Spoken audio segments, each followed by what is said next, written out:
Começa agora, programa Rádio Câmara. Rádio Câmara Online. Apresentação, João de Paula e Suzy Faria.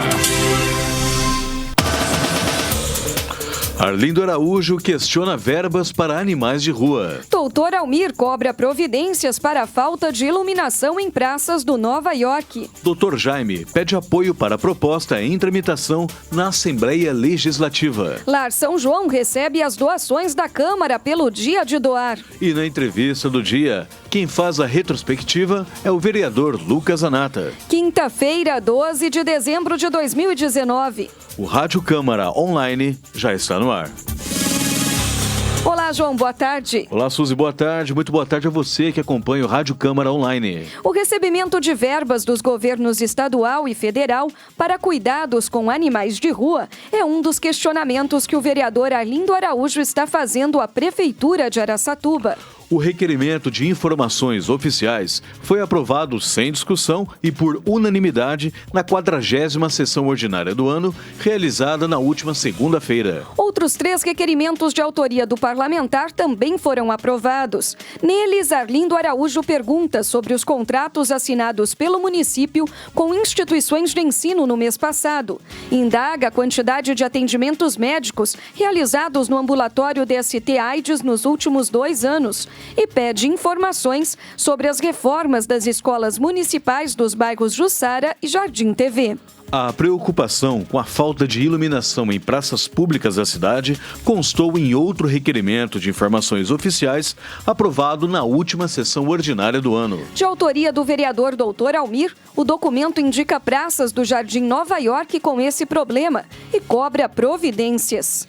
Ainda na segunda-feira, os vereadores aprovaram um requerimento do vereador Dr. Jaime, que solicita o apoio da Câmara à tramitação e aprovação da proposta de emenda à Constituição do Estado de São Paulo, número 14 deste ano.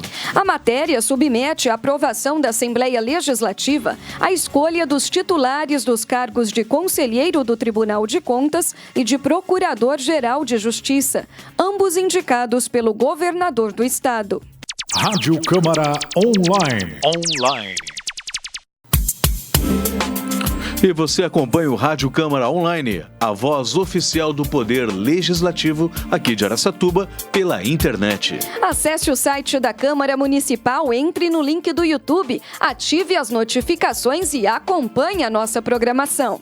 Servidores e vereadores da Câmara Municipal de Araçatuba doaram materiais de limpeza e de higiene pessoal ao Lar de Idosos São João. A ação faz parte da campanha comunitária Dia de Doar, realizada em várias cidades do mundo no dia 3 de dezembro. Os produtos arrecadados foram entregues na última segunda-feira na sala da presidência para a vice-presidente da entidade, Márcia Tereza Marques Sandoval, que agradeceu a iniciativa. Nós atendemos 25 idosos e são pessoas em estado bem carente, são pessoas que vulneráveis, que estão com problemas, com família, ou às vezes não tem família, não tem onde morar. E a gente atende essas pessoas que precisam dessa ajuda. E a gente procura fazer um trabalho bem humanitário, um trabalho bem assim, acolhimento, bem legal para eles que eles se sintam que lá é um lar realmente. E isso tudo é muito importante para a gente. Essa doação é muito importante porque a gente vive de doações. E o nosso gasto é muito grande semanal. E isso vai ajudar muito a gente. A gente agradece de coração.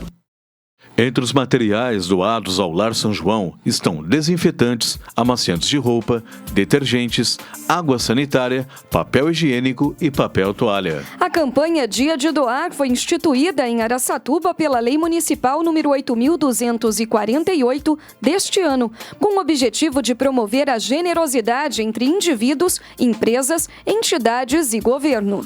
Ao Rádio Câmara, a presidente da mesa diretora, vereadora Tiesa, fez o balanço da participação do Poder Legislativo nessa campanha, pela primeira vez realizada aqui no município. A gente está muito satisfeito porque é a primeira vez que acontece esse movimento aqui em Araçatuba. E as coisas sempre começam com muita dificuldade. E esta campanha, pelo contrário, eu acho que já foi um sucesso, né? Ela acena para um sucesso maior nos próximos anos. É muito bom poder fazer isso. Aqui na Câmara tem muita gente, né? São muitos vereadores, funcionários, assessores, e não custa nada para ninguém. E representa tanto para quem recebe. E a Câmara Municipal de Araçatuba apoia agora a campanha Natal Iluminado, que está sendo realizada pela Polícia Militar Rodoviária. E o objetivo é aproveitar o espírito natalino para arrecadar fraldas geriátricas que serão entregues a asilos da cidade indicados pelo Fundo Social de Solidariedade. As doações podem ser feitas até o dia 9 de janeiro de 2020 na base da Polícia Militar Rodoviária de Araçatuba, que fica na rodovia Marechal Rondon. O Rádio Câmara conversou com o primeiro-tenente Gersimar Dias dos Santos, que deu mais detalhes sobre essa campanha. Essa campanha iniciada lá em Marília, na base da Polícia Rodoviária de Marília, em 2016, ela está se expandindo neste ano aqui para a nossa cidade de Araçatuba e também para a região de Presidente Prudente. Então a ideia é aproveitar esse espírito de natalino, de solidariedade, para a gente tentar arrecadar fraldas geriátricas para os idosos que necessitam, né? Que estão em assistências, em entidades assistenciais. Então o principal objetivo é esse, sensibilizar as pessoas a doarem, né? A auxiliarem o próximo, né? No caso dos idosos aí que estão necessitando e que estão sendo assistidos nessas entidades assistenciais. Rádio Câmara Online. O pagamento pela Prefeitura da contribuição previdenciária conhecida como RAT, Risco Ambiental do Trabalho, os ecopontos, mudanças no regimento interno da Câmara e o salário dos assessores parlamentares estão na pauta da entrevista do dia. Quem falou sobre esses assuntos foi o vereador Lucas Zanata, entrevistado pela repórter Suzy Faria. Confira. Agora no Rádio Câmara, entrevista. Em nosso estúdio, para a última participação do ano, o vereador Lucas Zanata. Boa tarde, vereador, seja bem-vindo. Boa tarde, Suzy. Obrigado pela oportunidade de estar aqui de novo.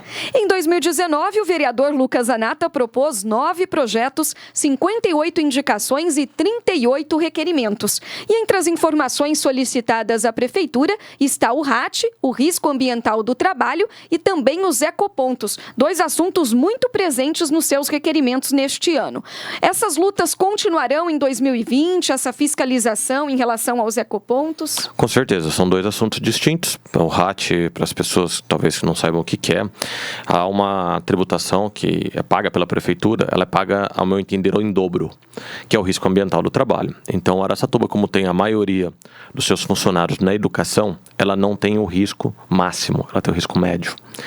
Isso aí geraria já nos nossos cálculos, porque o valor deve ser atualizado constantemente com a Receita Federal dos últimos 5 anos, a ordem de 15 milhões de reais, que teria de crédito da Prefeitura com a Receita, da qual ela já tem uma dívida, ela bateria na dívida, e uma economia daí para frente mensal na casa dos 200 mil reais. E com relação aos ecopontos? Os ecopontos são um projeto fantástico, mas necessitam ser adaptados, necessitam ser melhorados ao interesse total de que Araçatuba não tenha mais foco de entulho por uma questão ambiental, por uma questão de saúde pública, por uma questão até de paisagismo da cidade, porque ninguém gosta de morar em local feio. Esse ponto não é abordado, mas ele é de extrema importância também. E nós percebemos que ainda há dificuldades, tanto da administração quanto da população. Então, assim, o ecoponto com certeza vai ser uma constância, porque é um projeto urbanístico de extremo interesse, e eu acredito que ele vai se tornar logo um projeto não perfeito, mas um projeto beirando assim uma máxima eficiência. E falando agora dos projetos apresentados neste ano, alguns deles sugeriram mudanças no regimento interno da Câmara para dinamizar as sessões ordinárias, dar mais transparência aos trabalhos parlamentares, mas acabaram rejeitados pelo plenário, né, Lucas? Quais foram essas sugestões aí não aceitas? Bom, primeiro nós vamos falar que os dois projetos em si têm uma correlação entre eles, tá? Eu tenho tido uma pauta da política municipal, para as pessoas olharem, porque hoje o assunto política é comentado, jovens gostam de política, canais de YouTube bombam com assunto política, e livros sobre política vendem muito. Então isso é muito bom e isso aí deve ser aprimorado. Mas uma parte dessa maturidade do entendimento político do cidadão está na política local. O Pacto Federativo que vai ser proposto pelo governo agora, ele visa trazer mais poder para o município. Muitos sabem que eu fiz a minha curso superior nos Estados Unidos e foi uma grande experiência, e lá eu percebi uma estrutura federativa totalmente diferente, da qual o cidadão era muito participativo na política local, porque a política local importa muito, tanto que os estados têm a possibilidade de legislar sobre processo penal e código penal, diferentemente de cada estado. Isso é uma autonomia muito grande. Bom, isso é importante. E aí você tem que ter o quê? A participação nos assuntos políticos do cidadão, que hoje tem olhado muito o governo federal. A reclamação imensa, e da qual eu compartilho com a maioria dos munícipes, é a quantidade de voto de aplauso de pesar na sessão. Se torna enfadonho. A pessoa é merecida, ela merece, tá? A meritocracia na maioria dos que recebem. Algumas proposições são até ilegais, porque o regimento não permite que você dê voto de aplauso a servidor ou instituição pública no devido função pelo exercício da sua função. Então a gente tem percebido muito aqui esse tipo de voto de aplauso. E eu me preocupo muito porque não é caro a estrutura, não é barata a estrutura dessa casa, para ela passar o tempo que passa dando votos aqui, fazendo uma premiação. Então isso vem incomodando muito o munícipe. E nós temos certeza que nós estamos aqui para podermos representar a população. Então há uma crise de representatividade também no município. E aí, olhando-se, que eu gosto muito de uma frase que eu ouvi, me disseram que é de Aristóteles, eu não tenho certeza, mas fala que o princípio da sabedoria é o significado das palavras. Então vamos olhar assim, qual que é o significado e a razão do vereador. Primeiro de tudo é fiscalizar. O vereador primeiro fiscaliza, depois legisla, depois assessora, depois dá voto, é secundário, questão de voto de aplauso. Mas fiscalizar é a primeira.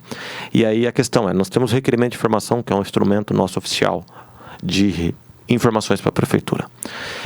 Esse instrumento ele é tão forte que, caso não haja resposta do executivo, em 15 dias pode incorrer em improbidade administrativa, justamente ou simplesmente por não responder. E aí eu percebo que o quê? Há uma como eu poderia chamar? Uma anomalia na sessão. Acho que não tem outra palavra a não ser anomalia.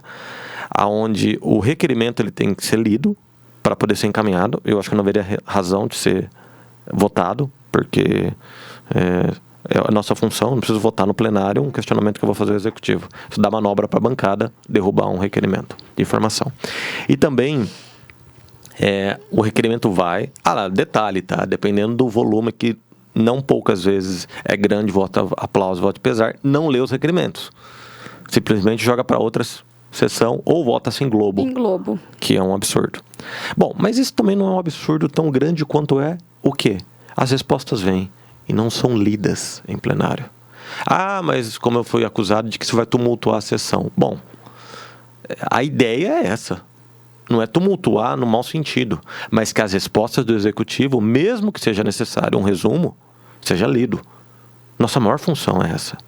Que haja uma necessidade de maior empenho do legislativo, dos assessores aqui, criem e redigam esse resumo, é para isso que nós estamos aqui. Não faz razão nenhuma nós fazermos os questionamentos e não ter um debate, até porque no meu projeto eu pedia que as respostas viessem até quinta-feira e depois encaminhadas aos vereadores para que nós chegássemos à sessão sabendo a resposta. Já. Isso ia gerar debates, isso ia gerar novos requerimentos. Politicamente ia ser fértil, virtuoso esse momento. E eu tenho certeza que a maioria da população ia se interessar sim em assistir.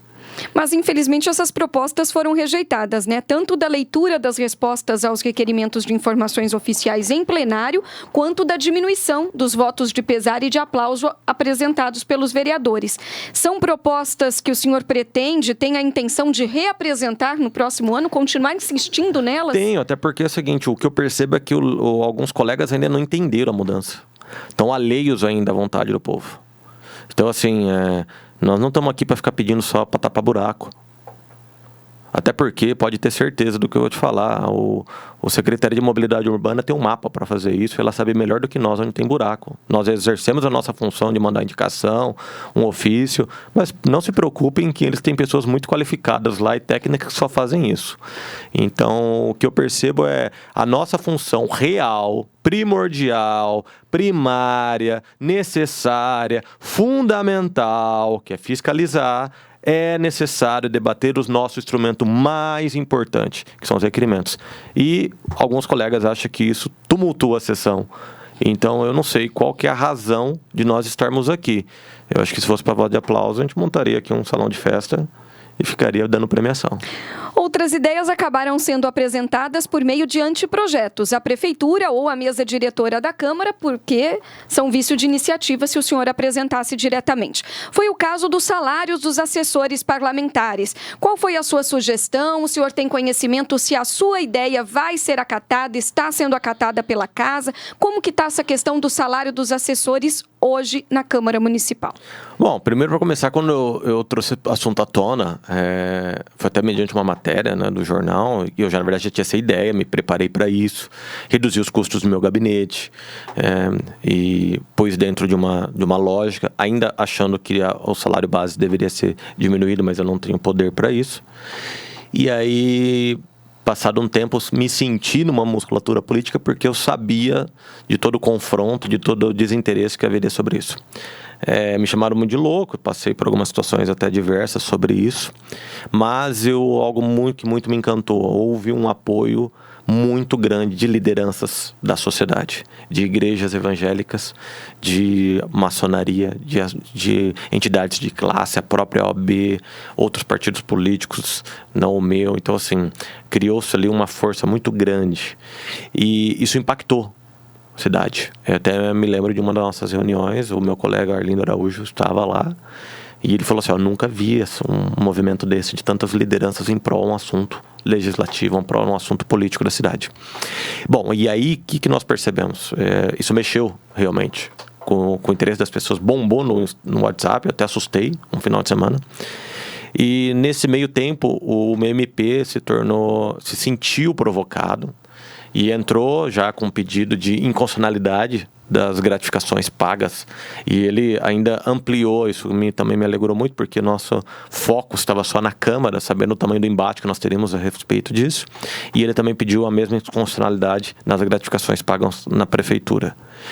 E eu vejo assim, o projeto ele transcendeu já a minha pessoa, transcendeu já a mim e ao Flávio, que foi um parceiro nessa propositura. O Arlindo também propôs um projeto similar. E eu vejo assim que hoje já há um interesse popular, porque o assunto é comentado, as pessoas não esqueceram esse assunto. A ideia é acabar com as gratificações pagas a servidores comissionados. Comissionados. Nos comissionados é legal, tá? Porque não existe para eles o direito o direito garantido, tá? O direito adquirido, desculpa. Não há. Eles podem ser mandados embora a qualquer momento. Essa gratificação é extremamente subjetiva e alta, imoral. O princípio da moralidade é extremamente agredido com essa situação. Então, nós estamos percebendo que a Casa também sentiu que o assunto é pertinente. Tive uma conversa um dia com a presidente, ela está pensando num projeto pela mesa, porque eu não posso propor, mas nós mandamos um anteprojeto. E eu espero sim, eu acho que as pessoas podem ser bem pagas, elas podem... Eu acho que a necessidade também de se exigir delas qualificação, tá? O anteprojeto que eu ouvi aqui dentro da Casa, ainda não oficial, também falava em curso superior, extremamente necessário, porque o nosso trabalho do assessor é técnico. E então eu acredito que pro ano que vem esse assunto vai voltar sim, até porque, como o assunto já me transcendeu e ao Flávio, eu já estou conversando, tenho contato com essas lideranças e ano que vem eles vão trabalhar forte para que haja essa mudança. Estamos nos aproximando do final dessa entrevista, que é a sua última entrevista do ano no programa Rádio Câmara, e por isso eu gostaria então que o vereador deixasse uma mensagem aos nossos ouvintes, aos nossos internautas, aproveitando também a proximidade aí do Natal, do Ano Novo. Bom, queria desejar a todos Feliz Natal, Feliz Ano Novo. É um momento sempre de reflexão, acho que é quase que um momento sabático, que a gente para refletir. De tudo aquilo que nós desejamos, eu como político nessa cidade, eu desejo que a gente tem uma reflexão política do próximo ano eleitoral. Então, a todos eu desejo saúde, a todos eu desejo prosperidade, alegria, mas eu acrescento que no momento do ano que vem, que nós vamos ter uma eleição, pense bem, porque olha como que aquela pessoa, os candidatos vai se comportar. Tome cuidado com o que ele vai te dar. Tome cuidado com o que ele vai te prometer. Então, isso eu desejo é sabedoria. Desejo que vocês tenham sabedoria, que vocês tenham responsabilidade e que vocês entendam o poder do voto. O poder do voto é transformador. Nós estamos num novo momento e eu acredito que o ano que vem vai ser um ano de mudanças políticas, assim como foi no governo federal, onde as pessoas... o eleitor se comportou de forma diferente. E eu espero e desejo isso. Por quê? Porque isso é um bem enorme a toda a comunidade, inclusive ao indivíduo. Essa foi a participação do vereador Lucas Zanata no programa Rádio Câmara Online. Obrigada, vereador, pela entrevista e pela parceria em 2019 e até 2020. Eu que agradeço. Até lá. Feliz Ano Novo e Feliz Natal e Feliz Ano Novo a todos. Rádio Câmara Online. E termina aqui o Rádio Câmara Online desta quinta-feira. A apresentação foi de João de Paula e Suzy Faria, com trabalhos técnicos de Luiz Fabrício Zanardi. O Rádio Câmara é uma produção da Assessoria de Comunicação e Imprensa da Câmara Municipal de Araçatuba. Obrigado pela sua audiência e uma boa tarde. Boa tarde, nós voltamos amanhã com mais uma edição online do Rádio Câmara.